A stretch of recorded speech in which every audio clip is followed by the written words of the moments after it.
everybody. This is Ashley with the Mito podcast. On today's episode, we are talking to Sebastian Cott, and he gives us a little insight into the life of his son, Jagger, and his discovery of cannabis.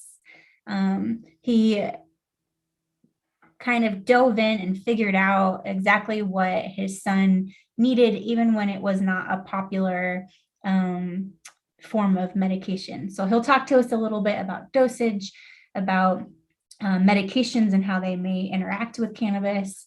We talk about certified companies that are safe to use for CBD and even THC. And we get to hear about his new baby, Jovi, and a little bit more personal, like with his dog, Marley. So go ahead and give it a listen. This is going to be a wealth of information. So make sure you have a good 45 minutes to dive in and listen to this. He has so much information and it's all incredibly important. I've had a lot of people asking about cannabis. So definitely give it a listen. It goes amazing. And thank you again to Sebastian for being on the podcast with us.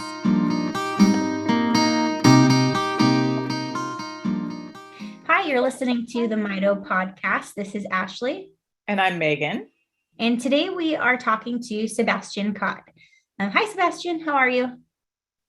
Hi, I'm great. How are you? Good. We're so excited to have you on. And I thought I heard the baby in the background a second ago. Yes, I'm feeding him a bottle right now. So you might have a little bit of background noise for a minute. No, that's totally fine. We will too. I have animals in the background, and Megan has her son, Troy. That had his own little party in the living room moments ago. So it's great. I'm glad that we get to hear the baby. So Sebastian, would you like to go into maybe a little bit of your history of how you are connected with Mito? Yes. So my wife Annette and I, we have a little boy. Well, we have two little boys now, but we have one. The oldest one is Jagger. And Jagger was born in 2010, and Jagger has Leigh disease. So that's been definitely a challenging disease, to say the least. It's very progressive. It's very, he's very sick, and he's struggled a lot, and he's been on hospice care on and off for almost 9 years now. So he's definitely a fighter. But yeah, so Jagger has Leigh, and that's kind of how we got involved in the Mito world, and that's kind of the background and the reason why we're doing what we're doing right now. So. Yeah, and actually that's how I found you, because I was part of the Leigh Syndrome Facebook page for parents, and your name would constantly pop up, and you were always a wealth of information. Well, thank you. So one of the reasons that we're having you on, I appreciate you talking about, can you say your son's name again? Jagger, just like Mick Jagger. We're big music people. So. Jagger. Okay. So yeah, perfect name. But also because you know a lot of information about using cannabis as a treatment, correct? Yes, that is definitely an area where I spend a lot of time studying and looking into it in order to be able to help Jagger. And it's been a very interesting ride, and took me to a lot of interesting places and meeting some characters and some people. And but yes, so I've been spending a lot of time studying and helping people and teaching and so on about medical cannabis for Mito and other disease as well. Mm-hmm. So what was the first or what was the reason that you actually reached out and wanted to research about cannabis? Was there specific symptoms that your son had that you thought might be alleviated by cannabis, or what was the reason that you actually started to research this? Yeah, so it all started in, I want to say October of 2013. I was just watching TV, and there was a documentary on TV called Weed on CNN. And it was a story about a little girl called Charlotte in Colorado that had a seizure disorder. She didn't have Mito, but she had a seizure disorder. And she was using CBD, and he was able to, that CBD was helping her a lot with the seizure. So I was just sitting there watching this, and I was just like, well, this is interesting. I mean, Jagger has seizures, a lot of them, obviously. Well, not every Mito kid has seizure, but definitely a lot of them do, especially with Leigh disease. So I was just like, well, that's interesting. There might be something to this, and maybe it's going to help. So I said, I got to study this a little bit more. And I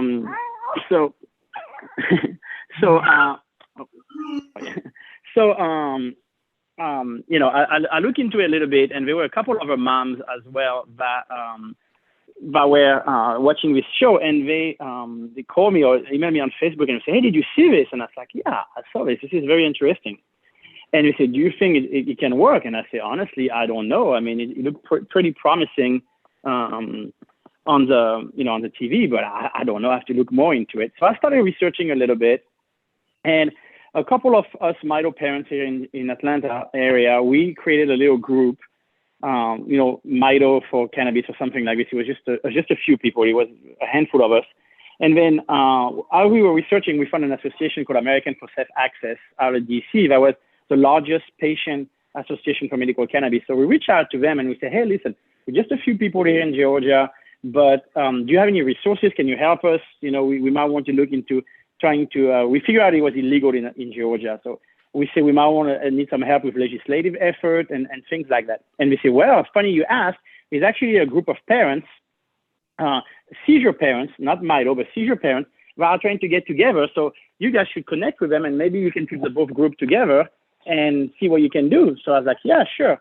So that sounds like a good idea. So we reached out to a seizure parent, and we all got together. And in December of 2013, we founded a group called Georgia's Hope. And that was the end of 2013. And we started 2014. And at the same time, I'm doing more and more research when this is happening. And I'm seeing, there's not, at that time, there were not a lot of research. It was mostly anecdotal evidence of, one kid here, one kid there. It wasn't really a lot of studies like there are now.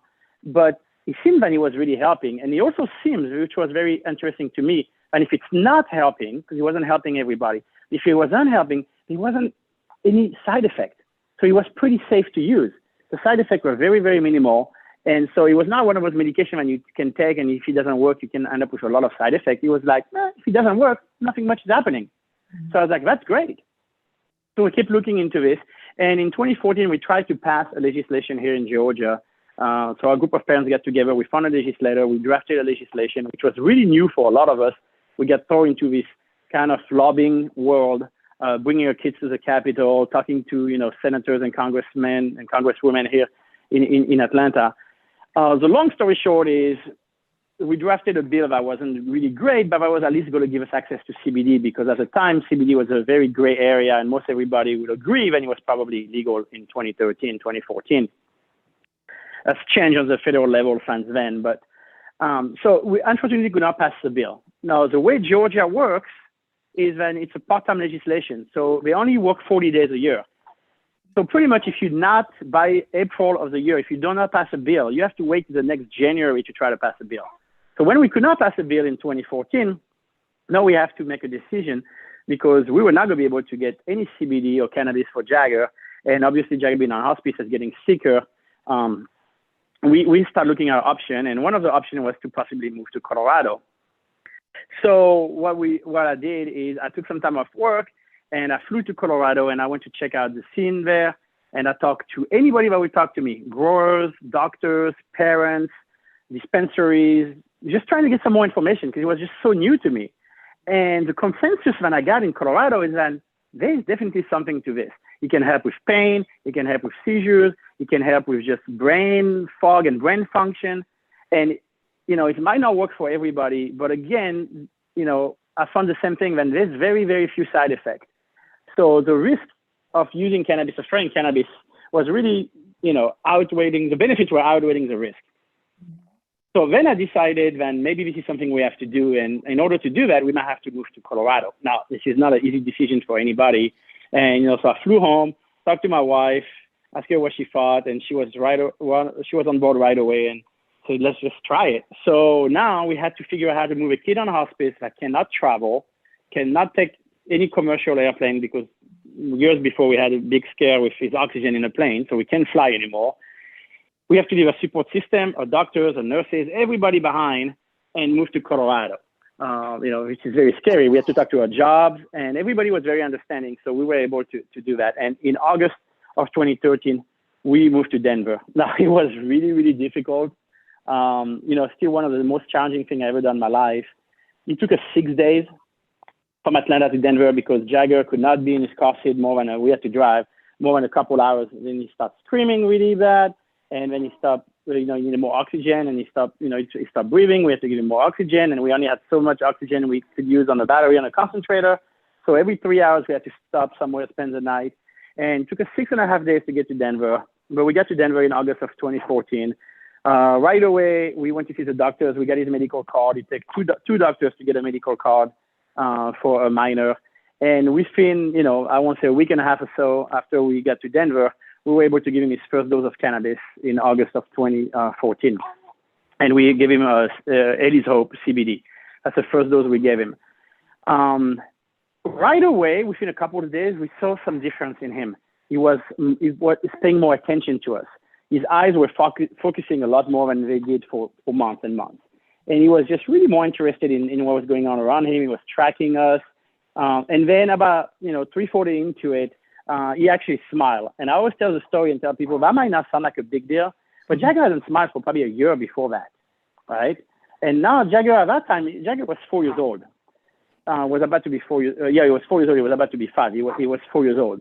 So they told us his life expectancy was 4. So we were coming towards the end of his life expectancy. And we were like, okay, we got to try. We got to do something. We got to help him. So any little thing that was happening to us, we say, okay, maybe if we can improve his quality of life, we can improve his quantity of life. And you see when cannabis really helped. I mean, the kid was smiling for the first time in years. So right there, we say, despite how difficult the trip was, despite everything we had to go through, that was really, really honestly hell, to put it mildly, we say it was all worth it. It was all worth it because now we have Jagger here, he's happy, smiling. And I say, even if we don't see any more improvement, anything else, then, at least it's a win. But we did see some improvement. As we continue, we stayed in Colorado. We were going to be there for 3 months, but things were going really well, and Jagger's seizures started reducing. And then after a few months, we started introducing THC to his protocol. And we started seeing a reduction in muscle pain with his Leigh disease. Jagger had a lot of cramping in his legs, where he would spend, hours sometimes screaming and nothing would help him. We had to give him oxycodone and morphine and so on just to try to help him. And that was really hit or miss. Sometimes it would help, sometimes it would not help. But we started seeing a reduction in this pain. And when we were able to kind of dial his cannabis, dosing and doing the right dose, the right amount of CBD and THC, we really, really saw a big, big difference in Jagger. We got down the seizures from, 15 to 20 a day to, 2 to 5 a day. We got his muscle pain reduced by maybe 80, 90%. We went months and months without using morphine and oxy. And we still haven't used oxy since we been to Colorado in 2015. So it was really, really successful for us. And we were, very happy. And we stayed in Colorado for a little while. But so in the meantime, Georgia was trying to pass a bill, and I was flying back and forth to try to help with legislation.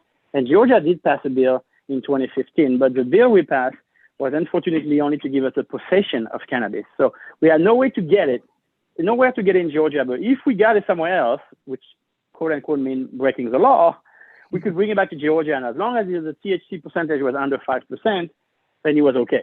Everything was legal and okay and fine. So it was kind of a weird bill, but that's the only thing we could pass over here, in Georgia. So, So we stayed in Colorado for 13 months, but after 13 months, it was kind of time to go home because our jobs were asking us if we were coming back. And then because we never intended to stay in Colorado this long, we were actually paying for our mortgage in Atlanta on an empty house and an apartment in Denver, which was actually more than the mortgage in Atlanta because Colorado is so expensive. So, financially, it was getting time to come home. And then while Jagger improved, with his seizure, with his pain, with his happiness, with his well-being, there is one thing that he was really struggling with in Colorado, and that was the breathing because of the altitude. They keep telling us he's going to get used to it, but a lot of the Leigh disease kids have a breathing issue, which is, usually the main issue is breathing with Leigh disease kid. And Jagger is one of them that has to be on oxygen 24/7 and has to be on BiPAP at night. And we needed to increase the oxygen level. And things just never got good for him with the breathing wise in Colorado because of the altitude. And after a while, his pulmonologists say, he's never going to get used to the altitude. So everything combined together, the fact we could semi-legally get some, use cannabis in Georgia, semi-legally. So the fact that, financially, and, we've been gone for 13 months. We moved back in September of 2015 to Georgia, and we've been here since then. We moved back home. And since that time, Jagger's been on cannabis. It's been hard sometimes to get it because we still pass a couple more bills after that, but still to this day, we do not have access in Georgia. There is nowhere to go buy it. Now, if you can somehow get it and bring it back, you can legally do that in Georgia, but you still cannot go to a dispensary and buy it. We've been fighting for that with Georgia's Hope since pretty much 2015. We've been fighting for this, but we still don't have anywhere to get it. But I'm still able to give it to Jagger to get it. I won't talk too much about how I get it, but I'm still able to get it for Jagger. And to this day, he's still doing very well with it. We had a lot of trouble with, he got COVID last summer and was in the ICU for 75 days. We almost lost him. There's a couple times where we didn't think he was going to make it. And now he's suffering with some long COVID effects, especially neurologically. Seizures went back up to 15, 20 a day, a lot of agitation. So I had to adjust his dose, and I was able to increase his cannabis dosing, and I was able to get the seizures back to 2 or 3 a day. So now he's taking very, very high dose of cannabis now, which I would not recommend anybody starting with that, but he's been on cannabis since 2014. But by playing with the dose and so on, I was able to at least relieve some of the symptoms from the long COVID that he's suffering from. But this is a very, very short version of Jagger's life. So Jagger is 11 now. He's going to be 12 in September. Like I say, he got COVID really bad last summer. Was in the ICU for 75 days. But he's home now, and he seems to be doing a little bit better every day. He's not back to baseline, and he might never go back to his pre-COVID baseline because, as we know, even without COVID, every time a Mito kid gets sick, sometimes they don't get back to the baseline from pre-sickness. But he's a fighter, and he's trying really hard, and we're trying to help him. And and I like to share his story because while cannabis might not help everybody, it still might help a lot of people, and it's fairly safe. Nothing is 100% safe, of course, but it's a fairly safe option. If you do it right, and if you get the right product, and if you know what you're doing, it's fairly safe. So that's why I like to tell people about it and tell them that maybe it can help them. Yeah. So that's a super long story, short version of a very long story. No, it was very well said. Thank you. You just remind me of, we've done a couple podcasts about like the Mito cocktail, and it's the same. It doesn't necessarily work for every single person that tries it, but for those that do, it's an immense help. And I know Angie was a big part of that. A lot of our Mito families here, they maybe haven't seen that much of an effect, but for her, it was the same as what you were saying. We got to see her smile for the first time. So I know exactly how that felt. Just seeing him smile. It's a great feeling. It's a great feeling for sure. It's hard to describe, but it's a great feeling. That's for sure. Especially when you think it's never going to happen again. So it's wonderful.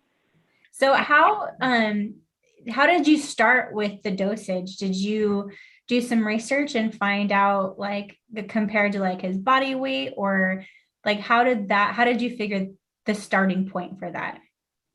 Yeah, so the thing with cannabis, and most people with medical cannabis, most people will find out when you start going that route is then it's a lot of trial and errors. And the main issue is then for some reason, everybody reacts differently to cannabis, right? So even people with the same disease could use the same product, the same dose, and one could be having wonderful results and the other one can be having no result whatsoever. So there's a lot of trial and errors, and it's where it gets a little bit complicated. But we were lucky enough when I started for Jagger, we were in Colorado, so we had people that actually had some experience with this because they've been doing this much longer than the rest of the country. So, and I was able to get help from the founder of Haley's Hope, Jason Cranford. He was able to help me out with the dosing. But in a nutshell, when you dose CBD or even THC, when you dose for seizures, you dose by body weight. Every other disease, usually, now there might be different school of thought on this, but usually you give a uniform dose and you don't dose by weight. But for seizures, you dose by weight, and that's very important to be precise, because what can happen is everybody has a sweet spot. So if you give too little or too much, it's not going to work. And the reason you want to start very low and go up very slow is because you don't want to miss your sweet spot. You know, if you jump in dosing to a small dose to a fairly high dose all of a sudden, then you might miss the sweet spot, and you might be like, well, cannabis doesn't work for me. And that might not be the truth. Cannabis might actually work. You just did not find your sweet spot. So dosing is very tricky. You know, I'm not going to lie. It's tricky. It can take a while. It can be frustrating. I hear that from parents all the time. Oh, you know, I want to do this. I want to take this and I want to work. And while I love the weed documentary on CNN and what, you know, because it got me that way, got me thinking about it, and he put me on the path to getting cannabis and finding relief for Jagger. One part I don't like is that he, to a point, show that he works very quickly and very fast, and it's not always the case. Right? I mean, Jagger, we saw some, like the smile, and we saw the eye tracking and the recognition within a couple of days. But before we really started to see a decrease in seizures, it took about 3 months. Right? So you have to, you know, you have to play with the dosing, you have to play with it. And then the other thing that is kind of complicated with cannabis, and I'm not trying to scare anybody off, but, you know, just because one CBD product, for example, did not work for you, does not mean that all the CBD product is not going to work for you. And that's really frustrating, and that's very strange. But every product is usually made from a different plant, and every plant has more than just the cannabinoid, more than just CBD in the plant. There's also a tiny bit amount of THC that is usually needed for the CBD to work. There's also flavonoid, terpenes, which can interact with the plant and interact in your body on how it's going to work. And sometimes one strain might not work and the other strain will work. So just if you try one strain and you try it and you see it doesn't work, it doesn't mean for sure that CBD, for example, is not going to work for you. So the trial and error is very frustrating. I know we're dealing with a lot of sick kids, and, you know, we know that one seizure can kill you. So you obviously want to take care of the seizures as often as fast as you possibly can. But it's not always, you know, it's not going to be, I want to make sure people understand this, that you're not going to give one dose of CBD and the seizures are going to disappear overnight. It doesn't work that fast. Right. So I want to make sure I say that, because, you know, if people have the wrong expectation, then they might be disappointed, or they might think it doesn't work, when you just have to be a little bit patient and do a little bit of research and fine tune that dosing. And, you know, most people, you're going to see some benefits. Again, not everybody, but most people, you're going to see some benefits if you can find that if you can find your sweet spot. Yeah. Now, my son, Troy, who's just turned 14, also has seizures, and he's currently on Keppra. And yep, like you're saying with the cannabis and the CBD, it's definitely, even with the medications, you know, you have to play around with the dosage and you have to figure that out. But obviously with Keppra and things like that, there are serious side effects that can go along with seizure medications. So my question to you is when you started this, did you actually stop? Was your son not taking any more seizure medication? He was only doing the CBD or the cannabis, or did you actually? No, that's a great question. That's a great question. So Jagger is a little bit different, because for his, when you get on the hospice, you know, the thing when you get on the hospice is that they will give you any medication you want at any dose you want, because it doesn't matter if you're OD, right? Because you're on the hospice. Mm-hmm. So the first time when we got on the hospice in December of 2011, after we spent some time at home in the hospital, and we found out that he had Leigh disease after the MRI, and he had Mito, and he was, you know, in very bad shape. They give us a whole prescription, and, you know, I say, what's the dose? And they say, well, you don't really have a dose. I'm like, what do you mean? I was like, what's my dose of morphine? It's like, well, you start at 10 milligrams, but if it doesn't help, you give 20, then 30, then 40. And I'm like, whoa. He's like a 4-year-old baby. He's like a 1-year-old baby. What are you doing? And I'm like, no, it's hospice. You give meds until you take care of the pain, or God forbid something happened in the OD. That's kind of what hospice is, right? So I was just like, well, that's very strange. But the reason I'm saying that is because at that point we get put in a very, very high dose of Valium. right, for muscle pain. But Valium, obviously Diastat, is also an anti-seizure medication. So it's been very difficult to get Jagger and seizure medication and anything that work because it's been on so much Valium for so long that we don't know what's really working. That being said, it was on Keppra when we started cannabis, and with the cannabis, we win the Keppra. Now, the one thing I would tell everybody, and this is probably, if you get anything out of this podcast, this is probably the most important thing I'm going to tell you all day. Do not ever, ever win a medication without the doctor's advice and supervision. Absolutely. I've seen it many times when people try to do that and it turns into a disaster and put kids in the hospital and even worse. So if you're thinking about winning a medication, you should always talk to your doctor. And if your doctor doesn't agree, you can try to talk him into it or her into it or find another doctor, but don't do it alone. That's my main advice because it's very difficult. And we win Keppra, we were in Colorado. We were on a pretty high dose. We were able to win it with the cannabis going very slow. And the perfect example to what I was telling you right now is when we got to the last dose, and I forgot because that was 2015, but I think the last 0.2 milliliter, which I don't know what he called to in milligrams, but and we couldn't win that. Jagger went crazy. Like we took it away and he literally lost his mind. He had fevers and he had a ton of seizures and sweating, and he was just like a drug addict in withdrawal. And he was so bad, like we'll give it a couple of days. He was not going away. So we actually had to restart the Keppra after a few days at 0.2. And we have to keep it like this for about 4 weeks, actually probably 6 weeks. And then we went really slow. We went to 0.1 for about 5 to 6 weeks. And then we were able to win all the way off. Now, at the meantime, we were also increasing the cannabis a little bit to kind of offset for that. But it's very, very challenging to win medication. And I know a lot of people want to get on cannabis to win the medication because, as we just talked about, cannabis has a lot less side effects than any of us pharma, especially Onfi or Keppra or things like that. But it's not easy, but it's very possible to be able to, if you find your right dose of cannabis and you're in a good spot with your medical cannabis, then you can try to win, after you talk to your doctor, you can try to win medication. The other benefits of trying to do that is that while there are very few side effects of cannabis or CBD, one of the side effects, the main side effect, is going to be interaction with medication. And that's really almost the only thing you have to pay attention to.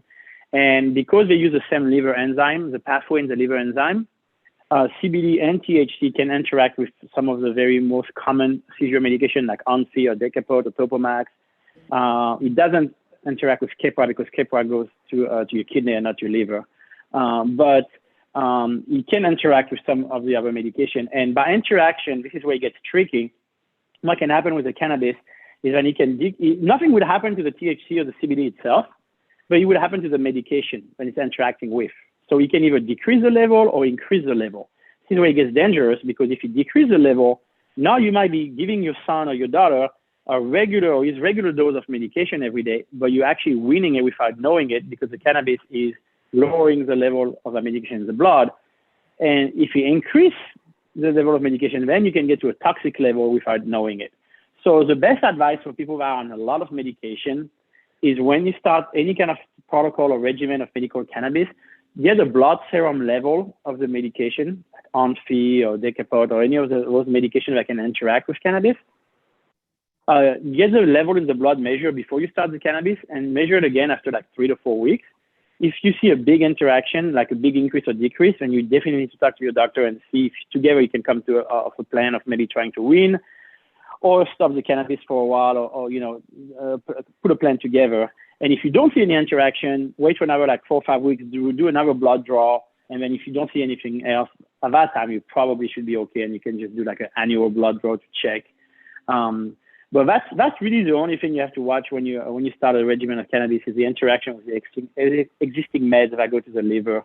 There's two specific, mostly liver pathway that the cannabis and CBD is using that is also used by a lot of the medication. So that's one thing you have to watch. That's why it's always nice, especially if you're in a legal state, it's always nice to make sure your doctor is involved. And while it used to be a taboo subject with doctors, and most doctors will never, say, oh, medical cannabis, no, that's a joke, we don't want to use it. I can tell you that the attitude has changed from people when we say we were going to move to Colorado in 2014, they were looking at us like we were the strangest people in the world. Like, why are you moving to Colorado? For what? for cannabis, like what is cannabis going to do, right? And everybody was looking at us funny, but then they realized it was starting to work. And now I even have Jagger's neurologist at times that ask me if she can give my contact information and my phone number to parents that want to look into cannabis, because she doesn't know a ton about it. She's not against it or for it. She's okay with it, but she doesn't have the details on, what to look for and how to get it. So she's like, can I just give you a number to some of my patients? I'm like, yeah, that's fine. You can do that. Well, this is just to show how we went from, what the heck are you doing? Why are you doing this to Jagger? This is, a waste of time, to like, yeah, can you please talk to my patients? So the attitude has been changing all over the country, and that's great. That's because, a lot of people have been using it and seeing positive results. So the attitudes are starting to change. But sadly, it's still illegal in a lot of places, around the country. So it's also a struggle for some parents to be able to try it, because obviously in the states where nothing is legal, the doctor is not going to agree to let you do it. So that's when it becomes difficult, and you have to make a decision of what you want to do on your own and what you don't want to do on your own. And it's not a good decision. Yeah, that's a hard decision, something that you feel so passionately about and want to do. And then like you had to leave your whole support system just to get the care that you weren't sure if it was going to help or not. And it ended up that it did. And that's absolutely amazing.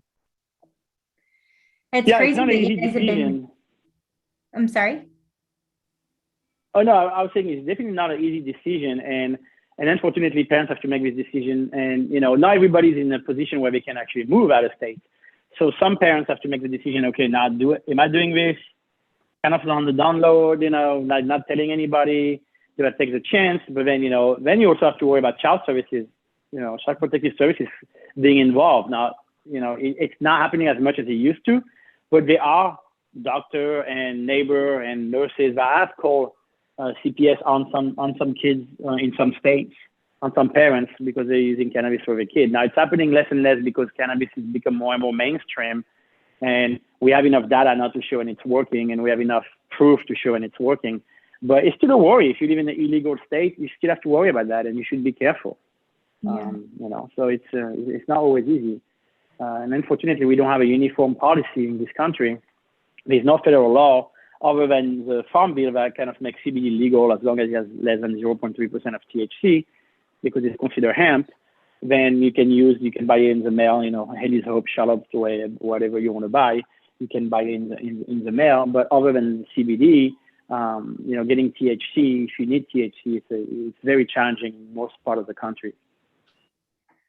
No, I know you mentioned it a couple of times, but I just want to point it out so that people who are not, I think the only reason I'm picking up is because I'm familiar with hearing it, but you mentioned Haley's Hope, and then you mentioned one more just now. Charlotte's Web. Yeah. Charlotte's Web. That's it. Yes. Now these are both different. Are they foundations or companies? I'm not sure how to refer to them. I just know that you can go to them for help with getting cannabis. Yes. So those are two of the main CBD products in the market. When people are using it in good results, kids with seizures. Charlotte's Web is the most popular one. They're both out of Colorado. Charlotte's Web is actually named after the little girl, Charlotte, that was in the Weed documentary for CNN back in 2013. And they are in Colorado. They are a very, very large company. It was started by some brothers, the Stanley brothers, and now they sold it out. Now it's run like a corporation now. I think it's the ex-director of PepsiCo is in charge now. So it's a corporation. It's in the stock market. It's a large company. But they make one of the main popular CBD oil in the market. They also now have branched out a little bit, and they make gummies and tincture and a lot of different things.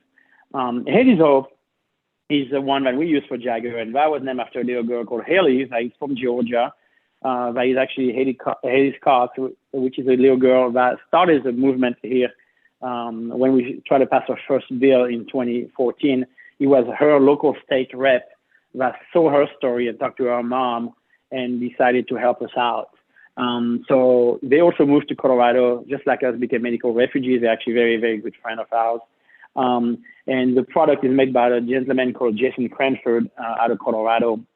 And just like Charlotte's Web, it's a very popular product. It helps a lot of kids. The thing about Haley's Hope is it was the very first USDA organic certified organic oil, CBD oil in the market in the US. Charlotte's Web is also USDA organic certified now. And, not to get into too much details, but if anybody wants to start looking into CBD, I will definitely look for a USDA organic certified product. It has that little green logo when you see sometime on your banana or on your, when you go grocery shopping, it's a USDA and it has like certified organic. I will look for a product that is certified organic because there are quite a few now in the market, maybe a handful for CBD. No, you would not find any certified organic THC because THC is still illegal at the federal level, but CBD is legal as long as it has less than 0.3% of THC. So you can find a certified organic product, and that will just ensure that it's a clean product. It was grown without pesticide, and it was grown in a facility that has been checked by the USDA, and then you will not have to worry about things like mold or salmonella. At the end of the day, cannabis is a plant. So just like when you hear there's a spinach, E. coli outbreak from spinach, you buy a Kroger or something like that. Same thing can happen with cannabis because it grows in the ground and, anything can happen. So that USDA organic certified logo and certification give you a little bit of a peace of mind when using a safe and clean product, which can be challenging sometimes. But again, that's only good for CBD. But both those companies have websites. They're both very reputable company. I use Haley's Hope, and I'm very close friend with the owner of Haley's Hope, and I serve as a board of his non-for-profit, but I focus on education and speaking at seminar and teaching parents about cannabis. I have a couple of presentations I developed where I teach parents what to do and, when they start on their cannabis journey. But any product out there, any CBD product that is USDA organic certified, it will be a good choice to start with if you go to start. And for the dosing, most of the companies, if it's a reputable company, a good company you buy it from, they will help you with dosing. So that's, because dosing can be very, like we talked about, can be very intimidating and very hard to figure out. But any good company out there, reputable one, we'll have somebody on their staff that can help you with dosing and answer your dosing question. Okay, thank you. That's a lot of amazing information, and that's very helpful. Is there anything else that you wanted to add? The one thing I would add is, and it's more going to a little bit of a legal issue, but if you do live in a legal state where it might be just CBD or the entire shebang and you can get THC and everything you want and you have dispensary in every street corner, like Colorado or California or Illinois, or a state where it's much harder to get it, like Alabama or Georgia, my advice to you would be, if you're looking into doing this, is the first thing you should do is you should register for your state program and get your cannabis card for your kid. The reason I'm saying that is twofold. Number one, it's because that would introduce you to a doctor that at least knows a little bit about it or wants to know a little bit about it and can somewhat guide you on your journey. But the most important thing I will say is because most CBD products that are working the best, like Charlotte's Web or Haley's Hope, they do have a tiny bit amount of THC. It's something called the entourage effect, and I'm not going to get into its all detail, but pretty much the entourage effect come out of Professor Meshulam in Israel, and he did a lot of study. And what he found out is that when you make an oil or a product, if you use the plant the way it was intended to be, so the way it came out of the ground with all the elements of the plant, it works better than if you extract a certain element in the plant. So if you do an extract CBD and you just do pure CBD, 99.999% CBD, it's not going to be as effective than if you have 97% of CBD, for example, and then 3% of other things that come in the plant, like THC, like flavonoid, like terpenes. So that's what the entourage effect is. Use the plant as it was intended to do. That is what Charlotte's Web and Haley's Hope are using. They do not use extract. They do not use isolated. We call isolate. They do not use isolated CBD. The reason this is important is because that little tiny amount of THC in some people can turn a drug test positive, right? Now, drug testing for cannabis is become less and less frequent because people realize it's not a big deal. But what we don't want to happen to anybody is when you go to the hospital and you're just using Haley's Hope or Charlotte's Web to giving your kids CBD and you have the seizure fairly under control, you get to the hospital and you find an overzealous doctor but for some reason decide to add to the blood test a THC test, a drug test, right? Now your kid is probably, or maybe not, but at least there's a chance, and your kid might turn the test positive just by taking the CBD because he has that little tiny amount of THC in it. In some people, that amount is enough to turn the test positive. Now you got a problem. Now you got Child Protective Services, you got your doctor, you got everybody involved. If you have your card for your state, your medical cannabis card, that is the get out of jail free card, right? Because you can say, oh yeah, my kid, yeah, he takes CBD or she takes CBD. Look, I got my card over here. Technically, if you're just taking CBD, you don't need a card because it's federally legal and you can buy it over the mail. But my advice would be if you live in a legal state, always get the card. It's usually not very expensive. And always get the card because that gives you that little extra peace of mind. And just in case you go into this crazy doctor that want to run a bunch of tests or somebody that, some doctor that had it out for you out there or for some reason and you drug test your kid and your kid fails the test, if you got that card, you don't have to worry about anything. If you don't have a card, now this is where things can get a little complicated. So my advice would be if you're even thinking about this and you live in a legal state, even if like Georgia, you cannot buy the product, it's still good to have the card. So I would always advise the parents to get the card for their state if they live in a state that offer it. It's just a little peace of mind. Yeah, no, that's great advice. I want to add to, I don't know how it is in other states. I just, in California, there's a lot of legal shops and illegal shops. So just like you were saying before, with finding something that's certified, that's extremely important if you are going to be shopping for your child, is to go to a legal shop, because then you'll be able to find out exactly what plant or how much you're saying, like the THC or CBD, what the actual ingredients are. Because a lot of the illegal shops are just it's a hodgepodge of everything, where you get what you get, and it's not always going to be the same thing. No, you're 100% right. And if you just order into the mail, Eddie's Hope or Charlotte's Web, and you have a peace of mind when it's USD organic, right. And you can ask them. They will also send you a lab report. They will send you a lab report showing the percentage of CBD, of THC. They will show you a lab report showing there's no pesticide, that there is no solvent, because that's another thing we didn't get into, but there's different ways to extract the cannabis, the oil from the plant. And some of the ways, if it's not purged the right way, could be dangerous, because it's something with either propane or butane or hexane, and that's definitely not something you want to give to your kid. Now, right. You can use those methods if it's done right. They purge it out, they clean it out, and it's no problem. So that's why it's important to get a lab report. When you buy from a CBD company, usually you either ask them and they just send it to you, or it's on their website. If you go to a legal cannabis medical dispensary, or even a recreational dispensary, depending where you are, but if you go to a legal place, you can ask for the lab report. And in most states, it's a law. They have to have the product they put on the shelf tested. So they will be able to show it to you and to show you that the product is clean. They show you it has no pesticide, it has no solvent, it has no mold, it has no salmonella, and so on. So yeah, this is a very important point. Always ask for the lab report. And if somebody says, we didn't get this one tested, but it's okay, or this one is fine, we just don't have a lab, just run away. Because, we're not talking about somebody using this at a party, smoking a joint, where, if you're an adult, it is a little bit of something bad in it, you're probably going to be okay. We're talking about sick people, right? Sick kids, sick patients, sick adults that already have a very vulnerable immune system and always sick at baseline. The last thing you want to do is introduce more problems. So definitely getting the lab report to make sure it's a clean and safe product is crucial. And that's why it's better to buy it from a legal avenue, even if you have to pay maybe a little bit more in taxes, because at least you get, the product are tested, and they will show you when it's tested, and you can get the proof that everything is clean and tested. So that's a very important point.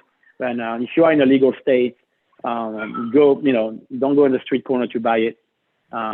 Just go to the medical dispensary and ask for the lab report and see what's in the product, and then buy it. That's interesting. I didn't know that. Well, I've never been in one, but I didn't know that you could ask for a lab report. That's interesting. Yeah, absolutely. Absolutely. And in most states, they have to, they might not have to be tested for everything under the sun, but in most states, to be able to be on the shelf, to be sold on the shelf, they have to be tested at least for pesticide and usually for a couple other things, along with the potency, because there's the other thing. If you don't know the potency, if somebody's like, oh yeah, this is like, I think it's maybe 20 milligrams per milliliter, but it could be 25 milligrams. Or if it's you're talking about a flower, it could be, I think it's 22% THC, but it could be 28%.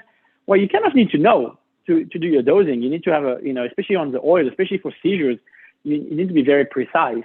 So you need to know, exactly the potency, and that's something that you can only get from a lab report. So that's very important to ask for the lab report, especially on the oil, especially if you're buying oil. Right.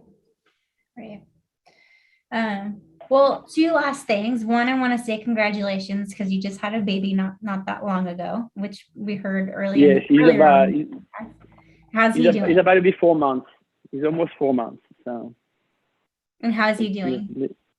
He's good. We obviously don't know. We were never able to find Jagger's gene mutation. So we were not able to, his name is Jovi. We're not able to test, we like music. We got Jagger and Jovi. But we were never able to, and the dog name is Marty, like Bob Marley. So we really like the music in this house. But we were never able to find Jagger's mutation. So we were not able to test Jovi. To see if he has the same mutation as Jagger. So it's one of those things where, we hope, we hope and pray he doesn't have Mito, but we don't know.